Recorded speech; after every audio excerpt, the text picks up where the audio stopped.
నెల్లూరు జిల్లా బుచ్చిరెడ్డిపాలెంలో చికెన్ వ్యర్థాలను అక్రమంగా తరలిస్తున్న వాహనాలను పోలీసులు పట్టుకున్నారు. ఎన్నిసార్లు చర్యలు తీసుకున్నా కేసులు నమోదు చేసినా ఆ వ్యర్థాల తరలింపు ఆగడం లేదు. స్థానికంగా దుర్వాసనతో ప్రజలు ఇబ్బందులు పడుతున్నారు. అందరికీ నమస్కారం అండి.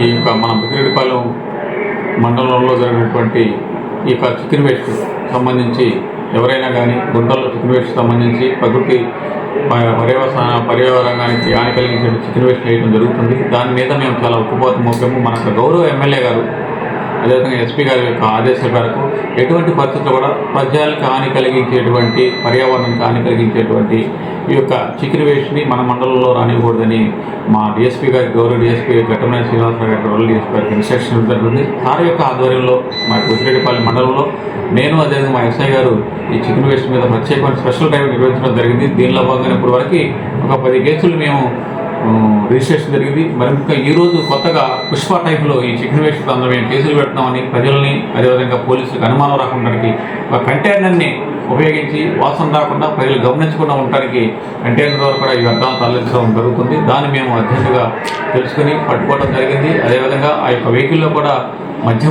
తమిళనాడు మధ్యాలు కూడా మేము గుర్తించడం వల్ల ఎవరైనా కానీ చికెన్ వేస్ట్ సంబంధించి చేసినా వారి మీద కఠినమైన చర్యలు తీసుకుంటాం. అది మాత్రం అందరూ గమనించాలి, రైతులందరూ గమనించాలి. చికెన్ వేస్ట్ వ్యర్థాలని మీ యొక్క చెరువుల్లో వేయొద్దు. దానివల్ల పర్యావరణానికి చాలా ముప్పు. దీని మీద స్పెషల్ డ్రైవ్ కూడా జరుగుతుంది. కలెక్టర్ గారి ఆధ్వర్యంలో ఎవరైతే చికెన్ వేస్ట్ వేసి చేపలను పెంచుతారో ఆ చేపల యొక్క చెరువుల్లో తీసుకుని మేము దాని మీద చేయడం జరుగుతుంది. కాబట్టి అదేవిధంగా కరెంట్ కట్ చేస్తాం. మీరందరూ కూడా దాన్ని గమనించి అటువంటి ఇళ్లకు చేయాలని ఈ యొక్క బుచ్చిరెడ్డిపాలెంలో మైనర్ డ్రైవింగ్ కానీ తర్వాత ఈ యొక్క ట్రిపుల్ రైడింగు డ్రంక్ డ్రైవ్ ఇటువంటి నిషేధించమైంది. అదేవిధంగా రౌడీ యాక్టివిటీస్ మీద కూడా ఉక్కుపాదం మాపాం. మీరందరూ చూశాడు. ఒక రౌడీ షీటర్ని మన మండలంలోనే పీడీ యాక్ట్ నుంచి జైలుకి పంపించింది. మొన్న ఒక కొత్తగా రీసెంట్గా ఒక రౌడీ షీటర్ వచ్చేసి గొడవ చేయడం, మన మండలంలో అతను కాకుండా బయట నుంచి గొడవ చేస్తే అతను కూడా పట్టుకుని రౌడీ షీట్ని జైలుకి పంపించడం జరిగింది. ఎటువంటి పరిస్థితుల్లో కూడా ఎవరైనా కానీ సంఘ విద్రోహం చర్యలు పాల్గొంటే మీ మీద కఠినమైన చర్యలు తీసుకుంటామని తెలియజేస్తుంది.